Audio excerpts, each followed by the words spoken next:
Hello my dear students, welcome to History Online class.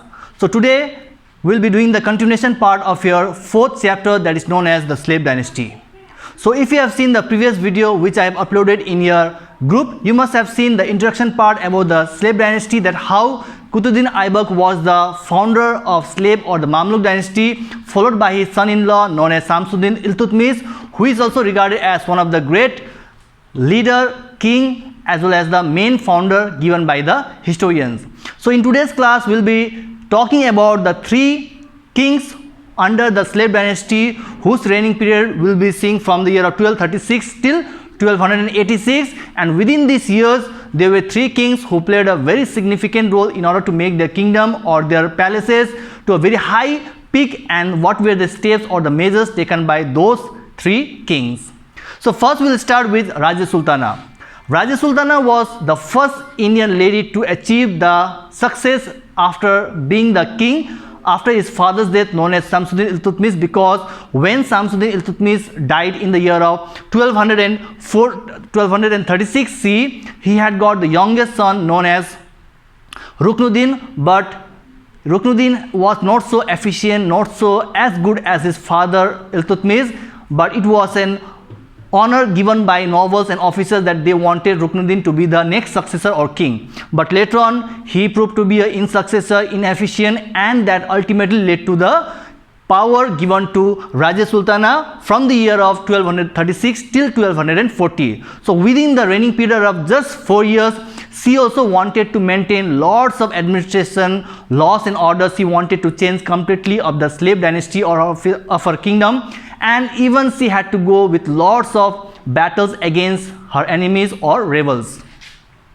Talking about the maintaining law and order, even Raja Sultana later she married with Altunia, who was the main governor of Sirhind, and both husband and wife, they had to play a very significant role in order to protect their kingdom or palaces from those kinds of invasion done by those rivals or enemies.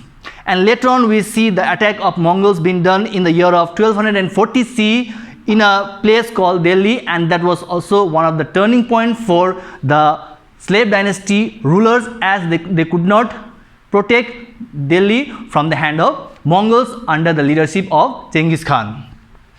So we see only a 4 years of period of Raja Sultana, though she was very determined, agile, confident, bold king, but she could not succeed or she could not take that throne for more than 4 years, and ultimately both Altunia as well as Raja Sultana, they died in the year of 1240. Next, talking about the Nasiruddin Muhammad. So Nasiruddin Muhammad was the fourth king of slave dynasty or the Mamluk dynasty, whose reigning period we see from the year of 1246 to 1266.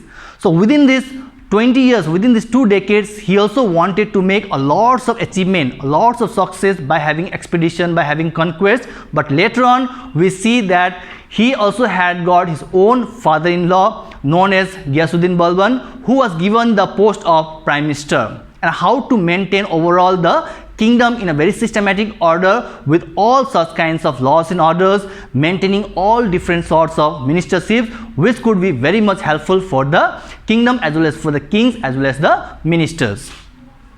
Next, talking about the group of 40, the other name of group of 40 is also known as Chalisa. So group of 40 was also a particular formation done under the leadership of Ghiyasuddin Balban, and later on we see that whoever were lots of people who used to cheat and all, on that ground also they were being punished. And the final we see with Ghiyasuddin Balban. So Ghiyasuddin Balban, he was a slave by birth, but still his reigning period we see from the year of 1266 to 1286. Even he ruled for almost 20 years or 2 decades, and within that 20 years he also maintained a lots of heights of achievements by making a lot of success, and that gave him lots of name and fame.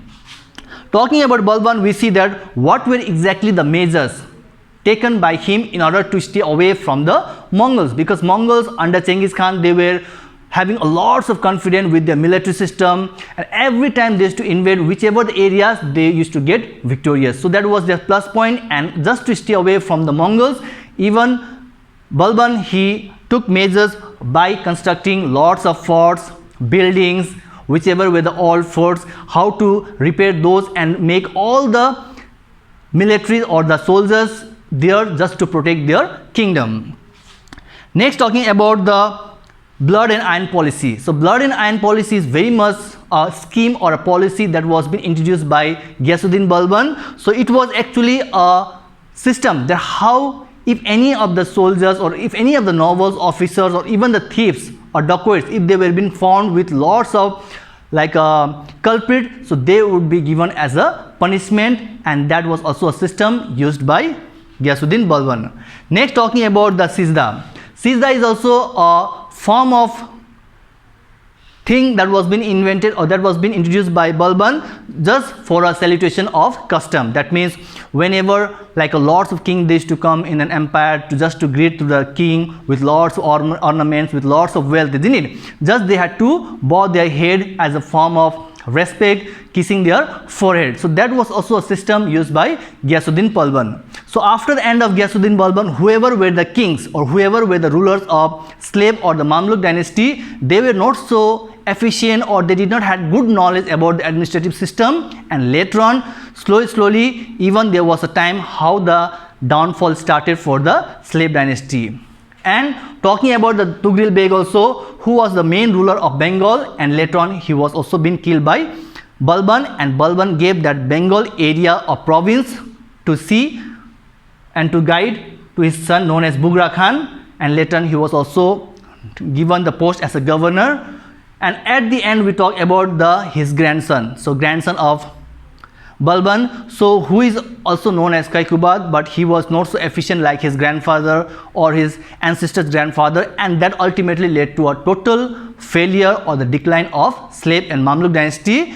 And there was a time when Jalaluddin Khalji, he came and he just killed or he just snatched this Kaikubad, the grandson of Balban, and that came to the end of Slave or the Mamluk dynasty, and we see the new rise with the empire under Delhi Sultanate known as Khilji dynasty under the founder known as Jalaluddin Khalji. So this was overall the topic or the scenario that I have been discussing with the topic. So hope you have understood. Till then, stay safe, stay healthy. Thank you.